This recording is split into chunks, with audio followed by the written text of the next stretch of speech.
We are going to continue the discussion of AI and modern therapeutics with this excellent panel. And Payal and Charles are joining us from this morning's talks. But we have two additional panelists. It's my pleasure to introduce Ankur Danik and Angela Holmes. Ankur is founder and principal of BioCollab Research and Consulting, a strategic partner in accelerating the development of transformative therapies. He's a computational biologist by training, a biotech executive and scientific strategist by career, with over 15 years of experience translating complex data into therapeutic insight, including experience leading interdisciplinary teams to develop novel therapies targeting cancer and infectious disease. Angela is CEO at Omniscience.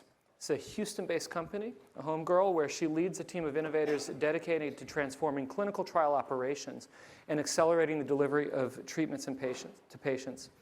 She is a biomedical engineer and an AI strategist with a focus on data and AI-driven solutions, product development, operations, and growth strategy. And so for this panel, one of the goals I have is to kind of draw out the life cycle of modern therapeutics. So we talked, both of the talks earlier were focused a lot on how we think about engineering solutions to drug design, right, and data sets in that space. But there is a long journey from coming up with a new molecular entity to getting it into patients, to running trials, and ultimately getting it to market. And as it turns out, our panelists have actually done a lot of these pieces. And so I'd like to invite them to talk about aspects of their experience that cover, the whole kind of range of challenges of turning new compounds into actual medicines. And since we kind of jumped right into the talks before, maybe we can start with Payal and just work our way down the panel with a brief introduction about sort of your perspective and your career in this space. Yeah, so I'm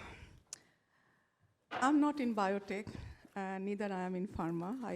I have been working for over 15 years in a tech research lab. So my perspective, but I had opportunity to work with pharma companies as well as biotechs and also academic collaborators and have first-hand experience of some of these early drug discovery effort.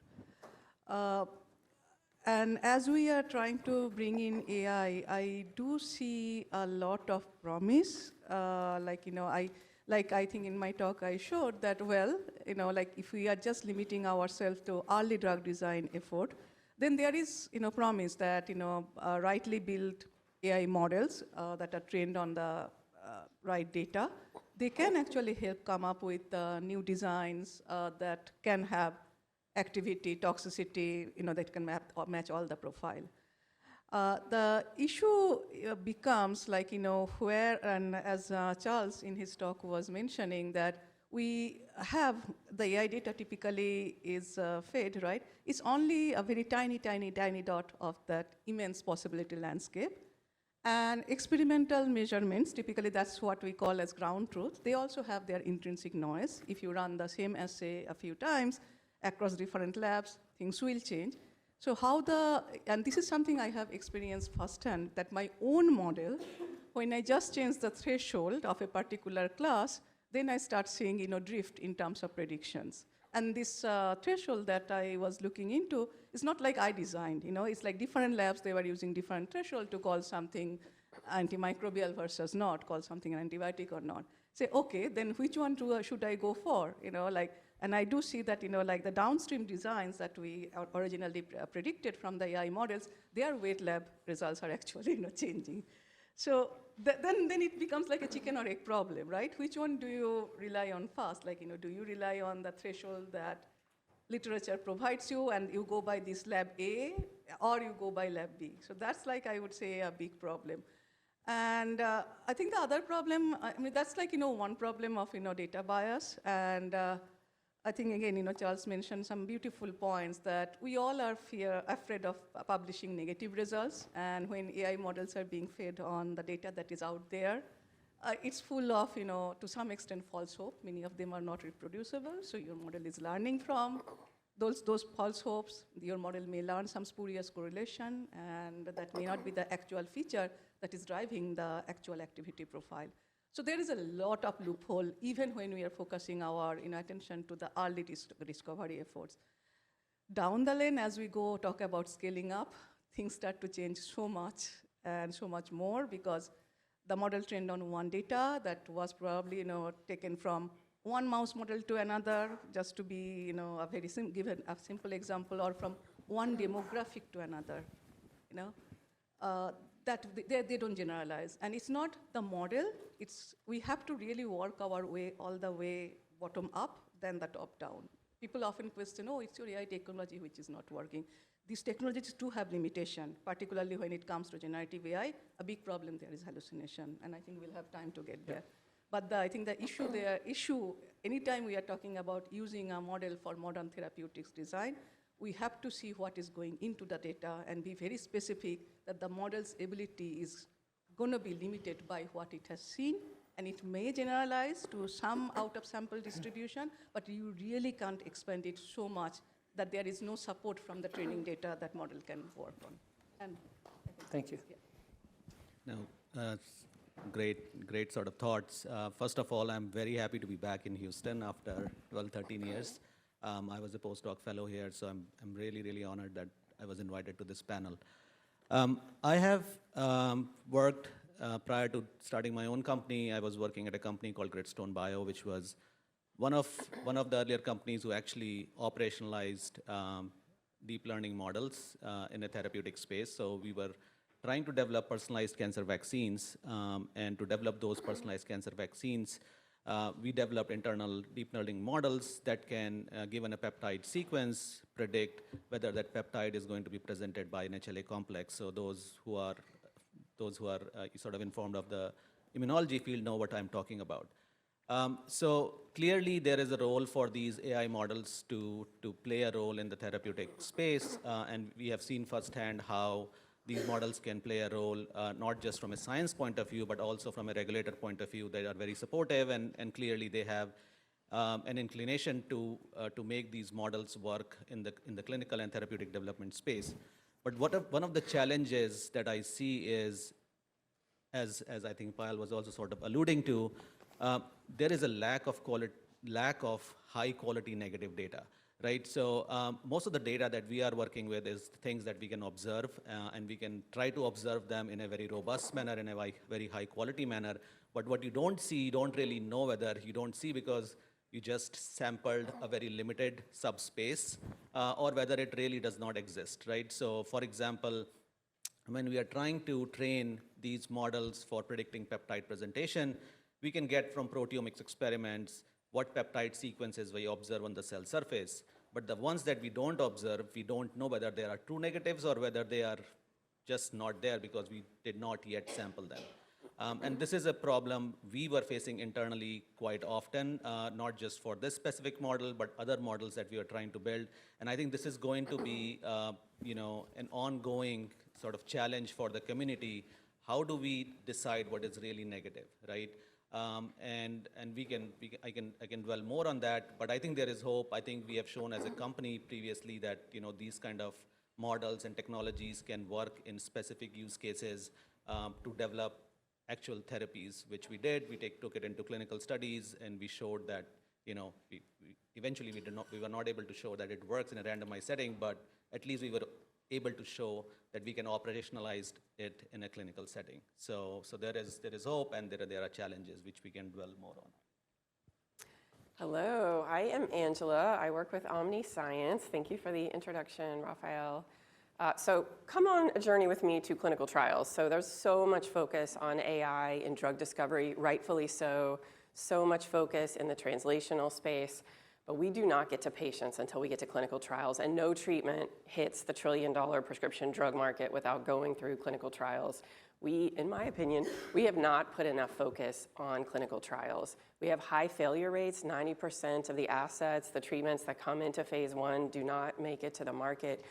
It's incredibly costly. So you're in those single-digit millions typically for a phase 1. You're in the tens of millions for phase 2, and you can be in the hundreds of millions, $500 million into phase 3. And even those phase 3s, about a third of them fail.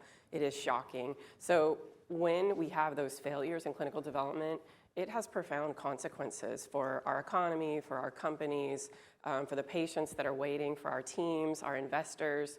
And we're in a tough place, kind of from a financial landscape in pharma right now. We all need this industry to work to get the treatments that we need for ourselves, for our families, the people that we care about. So I guess my call today is, let's talk about what's going on in clinical trials. How can we bring all the best minds that have done incredible work in drug discovery, how can we bring that same level to clinical trials? And so there's two big focus areas that are on my mind and how we drive up outcomes in clinical trials. One is, how do we predict better what's going to succeed in humans? The in vitro work, the in silico work, the animal work, it is just not very predictive. Now, the FDA is pushing hard on some new methods. Are we there yet? Using organoids, organ on a chip, better in silico methods. We are short on data, human data, that is predictive. And of course, every time we're taking a new compound first in human, we don't have data. We can't do this in a supervised, traditional way. So we need a lot of thoughts there and how to use these new models to be more predictive, and how to better design trials so that they are more targeted to the right patient populations with the right biomarkers, with more sophisticated assessments of outcome and efficacy to make those work. The second category, which is where my company focuses, is how do we run them more efficiently? So when you all may not know this, maybe you do, actually 10 to 20% of our country's clinical trials include a site here in the Texas Medical Center. So we are a powerhouse of clinical research. We are just not the people who usually are sponsoring it, right? It tends to be funded by pharma, East Coast, West Coast. But when we stand up a global clinical trial, there's a tech stack of usually 6 to 10 different source systems, so because there's no Epic equivalent in clinical trials. And so data is flowing in from around the world, from all the sites. There can be tens to hundreds of sites on hundreds to thousands of patients around the clock from all of these separate data stores. And that creates a logistical nightmare for the sponsors and their partners running these trials to understand safety trends, to understand efficacy trends, and they're blinded. 90%, about 85 to 90% of trials come in late, go over budget. So we're really focused on how do we use generative AI particularly to real-time unify this data and help agents to really monitor and alert early so that the trials so that we can get to earlier intervention. So when our teams know early when things are going wrong, they can make a different decision and change the outcome. But I'm really keen to see the evolution of the predictive techniques. Okay, so it's all on you, Charles, to figure out how do we do better. This is critical for Amgen. It's going to be the other way around. So first of all, thanks everyone for coming back from lunch. I hope we're all caffeinated and sugared high. Prior to going to Amgen, I spent 4 years in public biotech.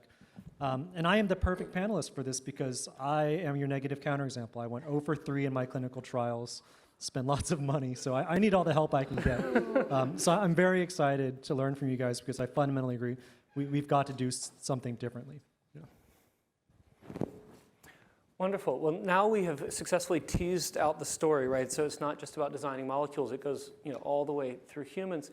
I'd like to discuss a handful of things and bring it back to the theme of the day, which is AI in modern therapeutics. Ankur, maybe we can start with you. You had mentioned Gritstone's core thesis was you could operationalize AI to make these predictions. How would you have done things the old-fashioned way? In other words, why was this a problem that was best solved by an AI solution and not another one? And then I'd be happy to extend this question to each of you. Sort of, when do you pull the trigger and to say, okay, we're going to invest in building AI for this, rather than collating a stack of Excel files from your clinical sites, for example? Sure. So that's a great question.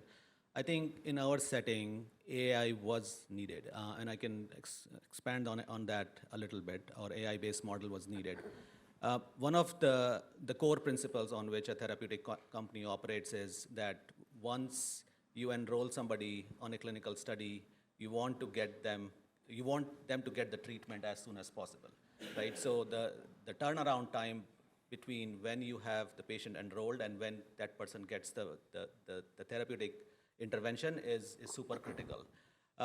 In our case, because we were making N of 1 medicines, so basically each individual patient was getting their own vaccine, it was very important for us that that vaccine was manufactured in as short amount of time as possible. We could have potentially, so in a world where AI does not exist, you can still do NGS, let's say, and you can get the exome data and transcriptome data from a patient. You can probably get a little bit more sample from tissue biopsy, bigger tissue biopsies, and figure out from proteomics what the peptide landscape looks like for that particular patient, what the antigens that particular patient's tumor is presenting, so that then you can encode that information into a vaccine. But this will take an enormous amount of time. It will add additional burden on the patient to provide a bigger sample, and which is just invasive and not an ideal situation to be in. And therefore, our company was built on the premise that you can sort of do away with the need of getting those samples doing proteomics experiments, because you can do those experiments on tissue samples from other human cancer patients at some point and train a model, and then you can use that model. If you can show that it is very accurate in predicting these peptides, you can use those models in lieu of doing experiments on patient sample, which increases time, which increases burden on the patient. So clearly, in our case, AI was very helpful in reducing the turnaround time. It was very well supported by FDA. We had a lot of conversations with the FDA, and they were highly supportive of what we were doing. There was a lot of back and forth in terms of whether our systems are well documented, whether our systems are robust, whether we have a good testing regimen whenever we make changes and have good change control systems built in. But otherwise, this was something that was needed to develop this N of 1 product. So yeah, I mean, there are challenges that we were facing, and again, the biggest challenge was this lack of negative data, which always, I think, reduced sort of the diversity of the peptides that we can target in a particular human. But other than that, I think it was really super useful and valuable for us to use these technologies. On the other end of the spectrum, Angela, how are things done today or yesterday? And what's your vision of how they could be done better? Yeah, so let me talk about two different parts of clinical trials. So neuroscience, like CNS studies, are a good one to talk about. The old way, and still the current way for many studies, is the way we assess how a patient is feeling and if they're responding to a treatment. We just give them a survey. We give them a questionnaire that is clinically validated. If it's in depression, it's essentially just asking your state of mind, how do you feel? We worked with J&J, for example, to help them run their autism studies. We have no curative treatment on the market in autism, news headlines notwithstanding. And to get a treatment on the market, we know that it's extremely unlikely that any one drug is going to impact the whole population, because it's a spectrum, a lot of different biological drivers. So what we need to do in many areas of neuroscience is we have to move away from these questionnaire-based assessments and bring them along to the equivalent of a biopsy, like an oncology level of expertise. So the way we need to do that is we need to quantify behavior. So in this set of experiments, clinical trials with J&J, they had the traditional surveys, but they also employed biosensors. So we used ECG, we used EEG, particularly while the children were engaged in activities, playing video games, watching videos. We looked at their face emotion detection. We looked at their gaze tracking. And that gave us robust mathematical signal that we could use to prove that we could differentiate the typically developing population from the autism spectrum diagnosed. And then we could use, and we did, and then we could use the features that were prominent in our models, in clustering models, to start identifying subpopulations that may be responding in a drug trial. So this is an incredible, I think, an amazing use of ML and AI, because computer vision mixed in there as well, to really try to drive better patient outcomes. So that work hasn't been fully published yet, so can't say anything about the outcome, but this is the kind of work we really need if we're going to drive precision neuroscience treatments in a number of areas. Neuropsychiatric, we kind of need them in neurodevelopmental too, to assess areas like Parkinson's, and then in neurodevelopmental. So that's kind of one whole category that there's a lot of work on, and the concept of machine learning or AI-driven biomarkers is relevant in many disease conditions. So computer vision models on images, for example, path images, radiology images can give us a lot of ways to stratify and subtype patients, identify our responders, and really drive precision medicine use cases. So switching gears, the other side of clinical trials where people are struggling is, I mentioned all the data problems that's flowing in from many different sources. So if I'm running a clinical trial as a pharma team, I am logging into up to 10 different portals. I'm doing a lot of work in spreadsheets to try to glue that data together to understand how are my sites performing. Are they performing the way I expected? Are they over-enrolling? Are they under-enrolling? The concept of screen failing, which patients are not qualifying into the trial, why? Are those out of norm among different sites? Maybe some sites aren't following the rules. Are they adhering to the protocol? Are the patients being seen at certain times? Are the right tests being administered?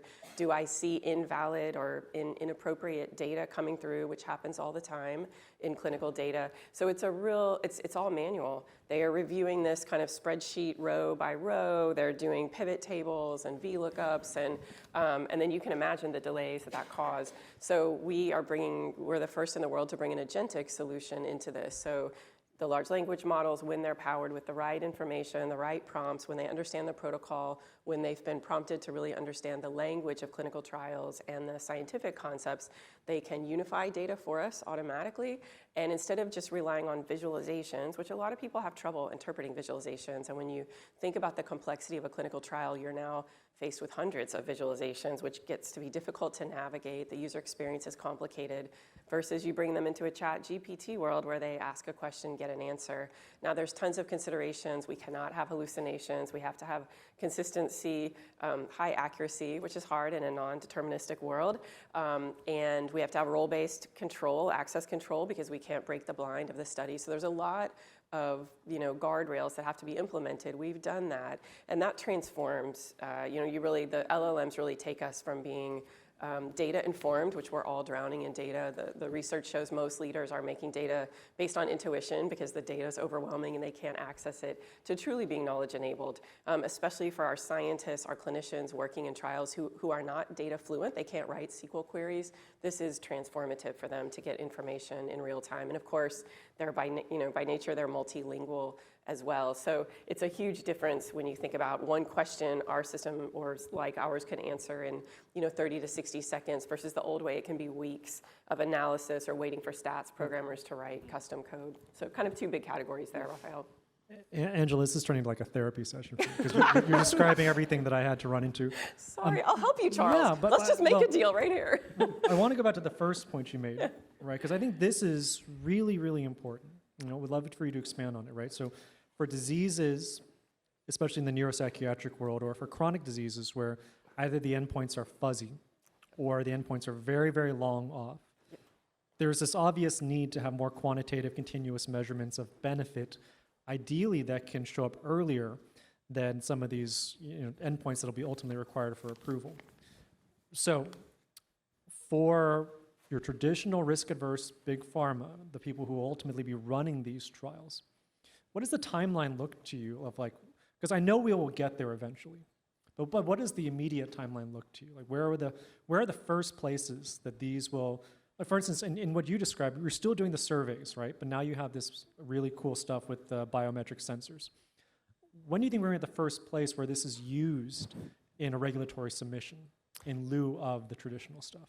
Yeah, so this genre of digital, biosensors, it's referred to as digital biomarkers, and it's been on a journey for at least a decade. It takes a long time to get regulatory acceptance of these as true endpoints, and so there has to be a lot of work where your traditional blunt instrument questionnaire is the primary, and then you start adding these digital biomarkers as your secondaries, exploratory, so that you can prove correlation over time and they become accepted. So we have had the first trial. The FDA did accept as a primary the use of actigraphy, so a wearable, and I believe it was in an IPF, idiopathic pulmonary fibrosis, to prove that the patients were, higher step counts, like they were more active on treatment, which was an important quality of life measure. But unfortunately, Charles, every one of these has to move independently and be independently validated and then accepted by regulatory. So it's been tough on pharma to figure out, and on the tech vendors, right? Because it's a different skill set, as we know, to build,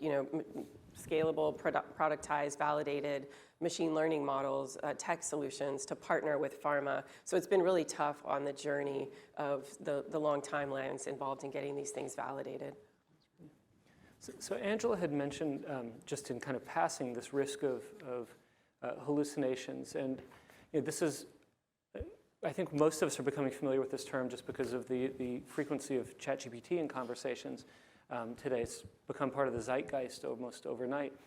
But this is a real issue, especially in a regulated setting. So, early drug discovery, if you have a mistake in your model that propagates, becomes a very expensive side quest. And in a clinical setting, if you have a mistake, we're talking about real human lives. And so, Payal, I was hoping you could help us understand a little bit the different ways that AI can go wrong and ways we can mitigate that. And just from my own experience, the first AI model I ever had to present to the FDA for a diagnostic use case was before sort of the generative AI wave.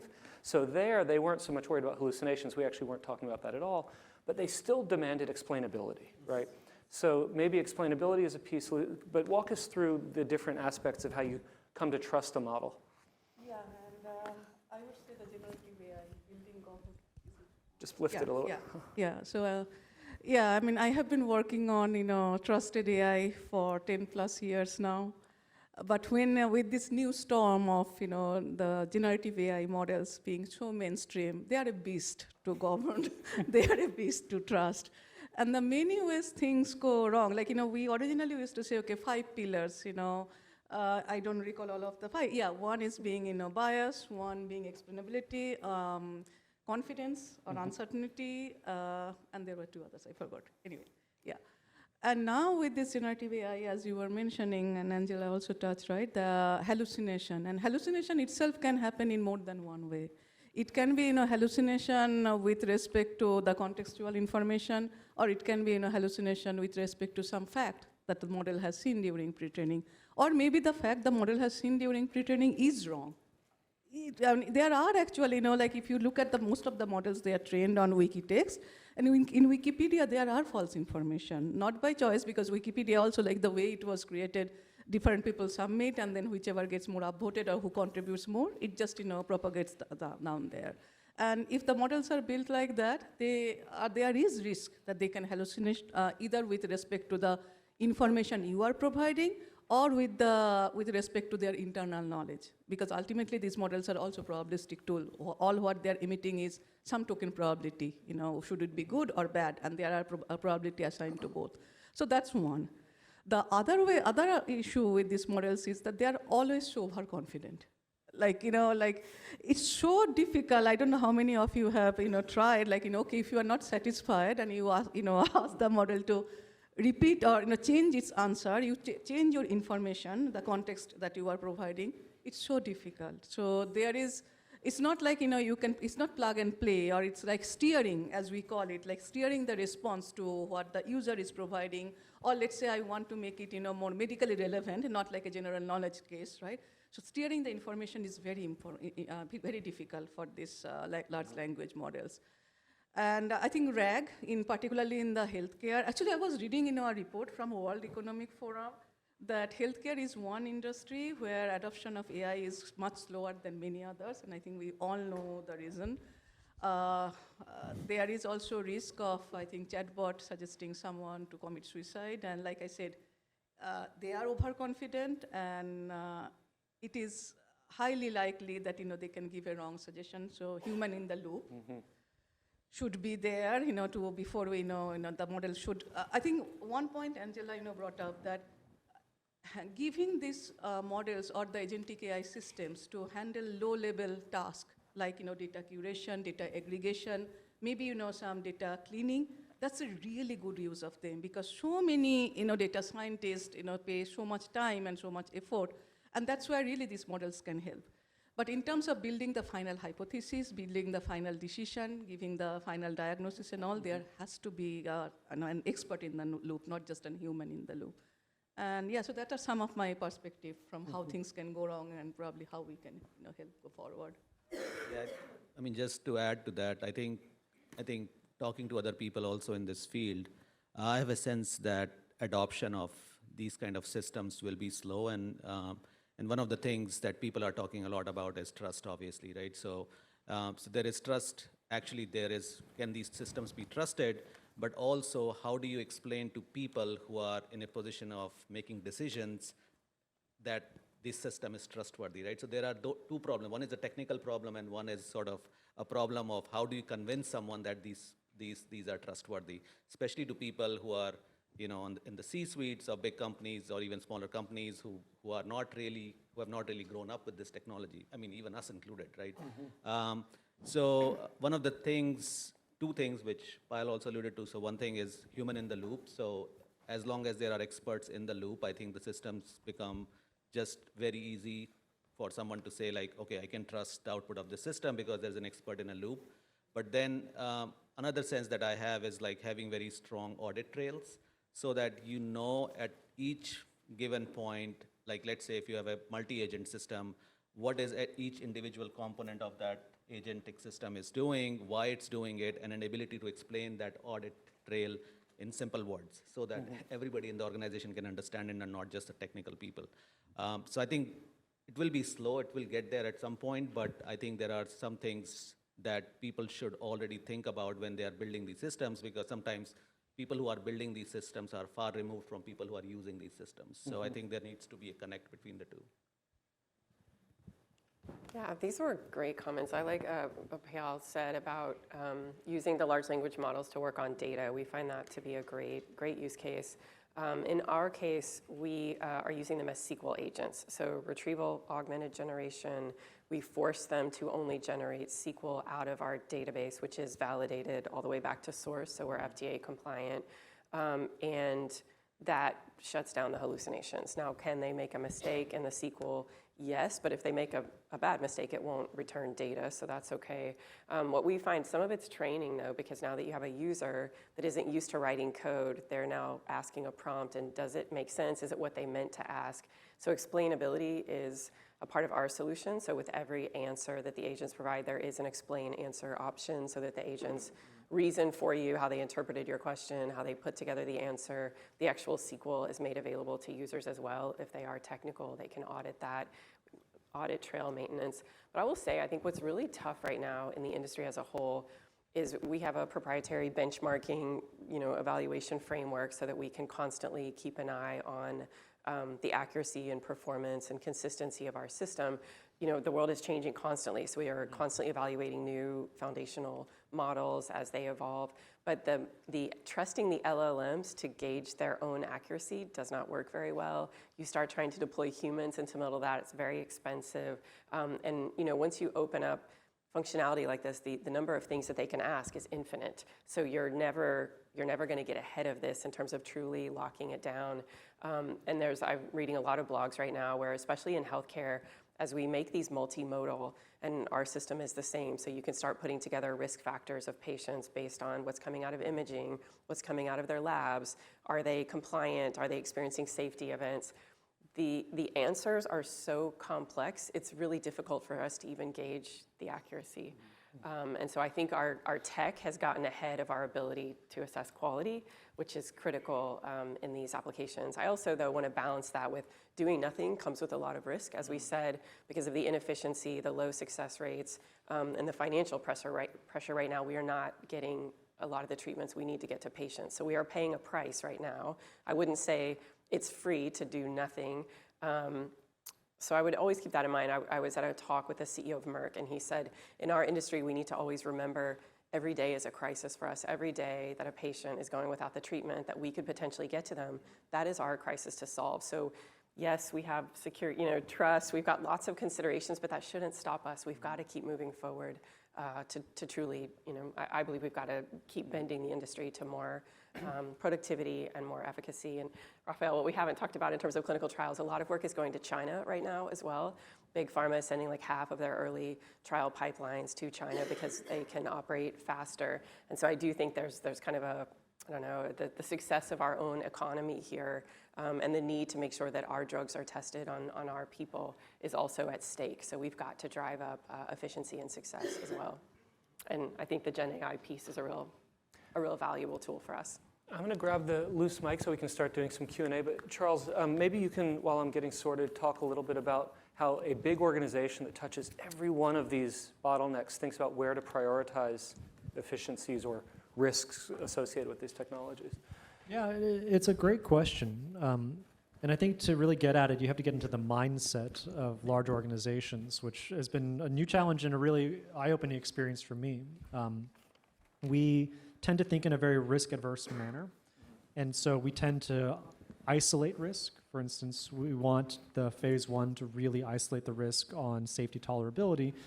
And so that, I think, reduces our appetite to be innovative. And you've got to strike this balance, I think, in some ways. Angela, as you said, there is a cost of doing nothing, and clearly, as of right now, it's not working as well as it can be. I think in a lot of ways, the solution is going to be an incremental model, right? And so you can see this play out, right? The first generation of AI drugs that hit the clinic, they were already established targets. So you're just testing one thing. Can AI-generated drugs perform as well? And so while some people are very disappointed that these are established targets, that the success rate is the same as human-defined drugs, this is still, I think, the process that our ecosystem has to go through. Now, can we make this faster? I sure as heck hope so. I think, Angela, you nailed it. The time is so critical for our patients. And the more money we spend means the less drugs we can bring to patients. So I really hope to see a sea change in this. And I know large organizations like us, we're committing towards an AI transformative future. But in practice, it will look like a lot of the things that the panel have talked about. So let's see if it actually happens. Does anyone in the audience have a question or a comment? We have a mic over here, or I can come to you.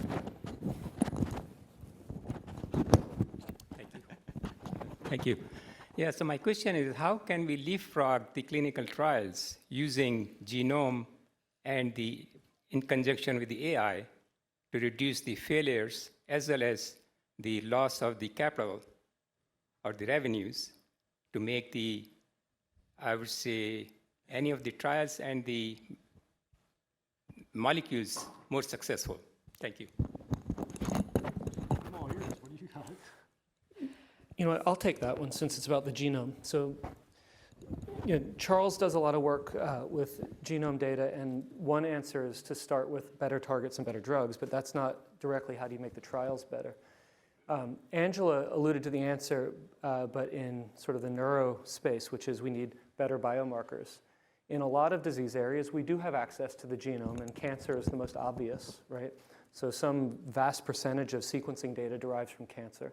And this is what my company does. So we build predictive algorithms that try to suggest for new drugs, even ones that have never been in a patient before, how is this molecule going to perform in patients? It's a work in progress. We've gotten some things really right, and we've gotten some things wrong. But frankly, I don't think the main challenge is getting the AI or the models right. We're pretty good at that. The bigger issue is figuring out an alignment of incentives and economics where drug companies will then be willing to shepherd these biomarkers all the way through clinical development and risk limiting the initial size of their market to just those patients who will respond to the drug. And I don't want to ascribe any ill will, but pembrolizumab, also known as Keytruda, which is like the biggest blockbuster cancer drug, it still only works for about a third of the patients who get it. And any number of companies and labs here at MD Anderson have published models that can predict with astonishing accuracy ahead of time who's going to benefit or not. But it's easier in some ways to just give it to everybody. Now that's a drug that's on market. I think we could dramatically mitigate clinical trial failure, though, if we did just sort of all agree to adopt the best possible patient selective strategy. But that's my own opinion. Yeah, just to add up to that, like one of the things people are now talking about in this field is like digital twins. I don't know if you have heard of that or not, but supposedly you can use the patient, all the data that you can have on that particular patient, which can include their medical history, their biometrics, their genomic data, transcriptomic data, data at single cell level. I mean, so you can imagine all sorts of rich and diverse data sets that you can use to build a digital twin that you can then say, like, will behave in the same way that actual patient will behave in a clinical study. So that's the future that people are trying to, at least think about, and that probably could be a way of, doing a clinical study without actual humans being participating in the study. But I don't know how far that future is. But clearly, that's something that people are talking about in these There are phase 3 assets running with dramatically shrunk control arms based on digital twins. So that's, close. Yeah. I think this is a really, really important point, because one of the quirks of this whole thing is you go from big data to then tiny N clinical trials.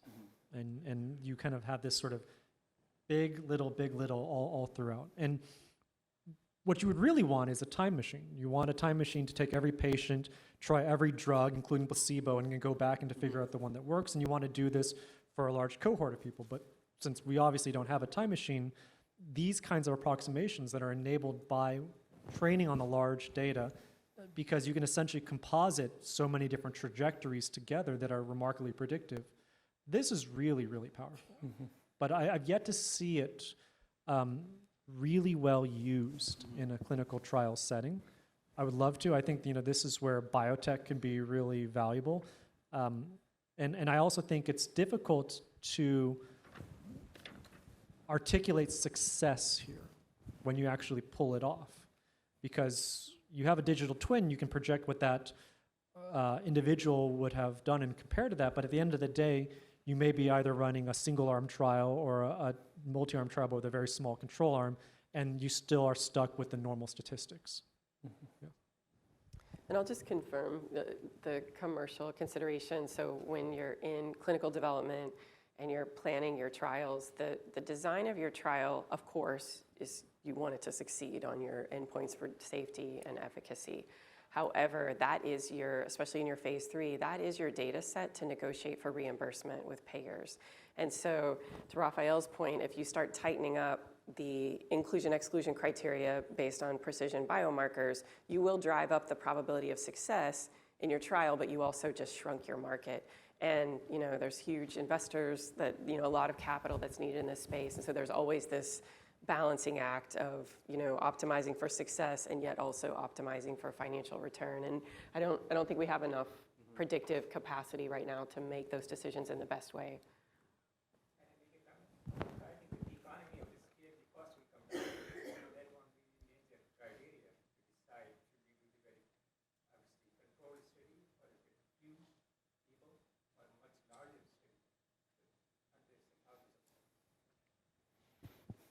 Sorry, I couldn't quite hear.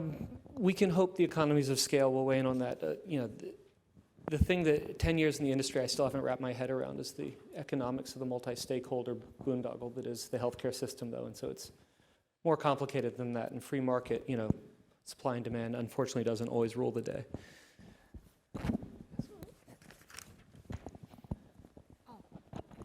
Thank you.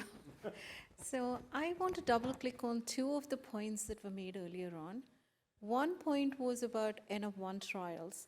The major problem with N of 1 trials is the cost of manufacturing the drug and the time it takes as against off the shelf.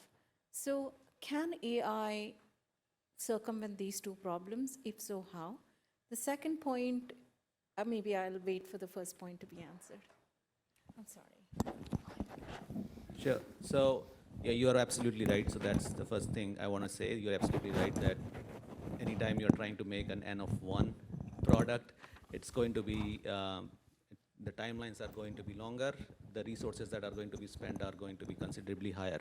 And just before I answer your question, so that's why our company was trying to go in a direction where we are focusing more on shared cancer vaccines rather than N of 1 products, because the shared vaccines have more of an opportunity to address a broader patient population. Having said that, when we are doing N of 1 studies, so one thing obviously is vaccine manufacturing, how you can make it go faster, and we were using AI models there. But the other thing where we were thinking of innovating is how to run the clinical trials faster, and maybe using these kind of digital twin approaches, thinking about how we can have readouts, molecular readouts that can help us read the trial quicker than the usual endpoints, which are like PFS and OS. So those are the things that you can do to expedite these studies. But again, I completely agree with you that there is no way that these will be cheaper than or broadly applicable as a shared product. Sure, because Provenge was an utter failure. Yes, yes. $400,000. Yes. And with an advantage of 4.6 months, didn't even compare to enzalutamide. Yeah, yeah. And the second Before we do the second one, I'm told I need to let you know there is coffee outside. We're officially eating into your break until 2:30, but I'm happy to stay here and keep having this conversation. I invite any panelists who want to sit around for a little bit longer. So don't all run out the door. The coffee will still be there in 5 minutes, 10 minutes. I'm going to make it Okay. as quick as possible. So another point that I want to double click on is you talked about single cell transcriptomic, genomics, and proteomics. Where do we get this kind of data? Is that even available? Is it even reality at patient level, whether it is in a clinical trial setting or is it even the clinical setting? Because I understand there's a lot of genomic data, I understand there's a lot of metabolomic data, and there's a lot of patient history data. To actually go to the single cell level and look at all these three aspects, I haven't seen it. I would love to hear your perspective. So people who are working on this, building the virtual cell models, right? So those are the people who are trying to generate a lot of this data. So for example, there are some private players in this space as well, but the Chan Zuckerberg Institute obviously is investing a lot of resources into building a single cell catalog for every human tissue. But your point is absolutely correct. I mean, these are like normal human donors or donor sample. These are not like people from clinical studies because, again, it adds to the cost of running a clinical study, right? So you can't do a single cell study alongside your clinical study. Maybe in phase 1 you can attempt to do it, but even then people don't do it because it's very expensive. So your point is well taken. What I feel these efforts on building virtual cell models and understanding single cell landscape from healthy human donors, it can help you build better synthetic controls. Eventually, that can preclude the need of having one arm, the randomized in your randomized setting, the control arm, and that's where probably it could be useful. But on the intervention arm side, I don't think that would be really feasible, given that we don't have data from those kind of studies. So. I can add, there's a company called SomaLogic. So they have the largest proteomics panel. We've done some work with them in the past. They just got acquired by Illumina in the last 6 months. And for sure, there are clinical studies that are running proteomics panels, and they are uncovering biomarkers that are proxies for longer-term outcomes, especially cardiovascular outcomes. And so if you can get that if the FDA will accept it and you can get that biomarker rate in 6 months versus waiting for 6 years for some other outcome, that's a lot more feasible for clinical development. So that's for sure happening. They are doing serum-based proteomics, correct? Yeah, blood-based. Yes. Yeah. So you're focused Yeah. specifically on single Yeah. cell. Not single Yeah. cell. Not single cell. No, this is Yeah. blood-based. Yeah, blood-based. Biobank also has some serum-based data. Yeah. UK Biobank. UK Bank. Yeah. Because, I mean, I think the direction it's going, though, you also have big companies like Tempus and Caris here in Texas. The idea is that you're going to end up maybe with some sort of foundation model of the human body, right? Or a foundation model of disease one day that's been informed by all these analytes. In a clinical setting, the gold standard is, can we just take a blood draw and measure a thing and use that input feature to draw on everything that foundation model has learned? You don't want to have to measure all these things from each patient. You want to just measure something simple and have it relate back to a model that's complex. Now that's the vision, that's the dream, not the reality. But so it's going to take this sort of huge, massive industry-wide effort, I think, to build the data sets to build, train that foundation model. Yeah. And right now it's competitive. Yeah, and I think even if, there would be more challenge to build a data set for a specific population who is undergoing, some kind of disease. But this can be, used for healthy control, at least, right, to get a better toxicity profile, right, and much faster, right? So that, I think, is a huge advantage of this kind of model. Okay, I am taking, Tylenol, right? I'm not going to die tomorrow from liver failure. That's my, sign of having a healthy liver, right? So I would be there, right? So as long as, let's say, new painkiller comes in, this model, general purpose human foundation model, is not telling a death outcome just because I was, monitored with this drug. So, okay, fine, I can take it. Yeah.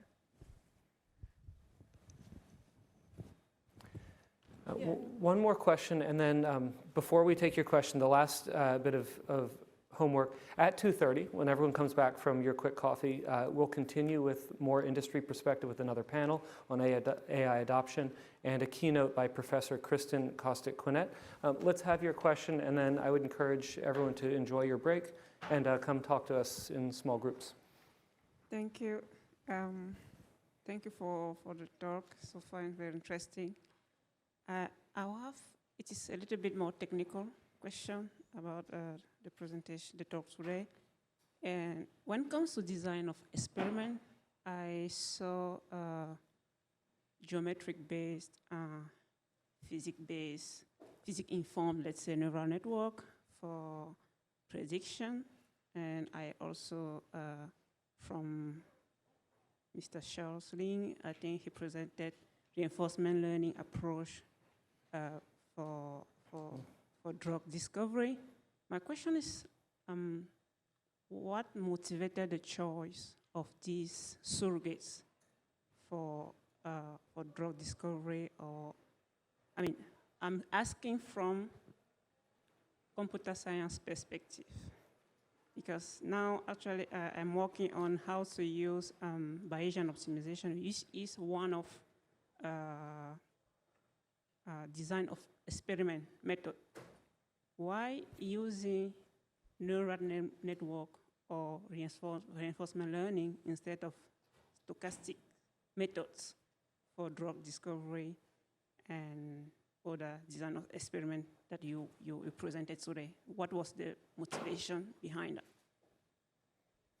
I'll take this. There are two ways to think about this. One is and I can't speak for some of the work because I didn't do it, but typically what happens in these labs, you try a lot of things and whatever works you publish, right? So there's that bias towards what exists. And the other is the opposite of that, is we tried the first thing and it worked and that was good enough. I think for something to be truly robust, there ought to be multiple ways to get there. And especially as you get to experimental validation or refinement, to me the methodology is less important than having the correct way to evaluate success or not. And I think you can see that, for instance, in the world of like protein structure, prediction and stuff like that. There are many different methodologies and different ways you're getting to that, but Cameo, has this very nice leaderboard of how the different models are performing. So it's a very good question. Sometimes there are underlying principled ways why you would choose one methodology over the other. Like the Bayesian idea is a very good one. I can't speak for the work because it came from other labs, but in my lab, you always try to make sure that you find the simplest possible methodology to test the hypothesis. And this applies to whether this is an experiment in the wet lab or something you're building in the dry lab. But it's a very good question. I like that. Thank you. And just to add to that, it also depends how expensive your method can be, right? So even if it's like stochastic versus reinforcement learning, if you have some annotated data, or if you can build a good critic model, then probably it's okay to try reinforcement learning. If not, then definitely there would be other choices made. Okay. And lastly, it depends on which grad student knows what in the lab. Okay, thank you. Join me in thanking our panelists. Thank you.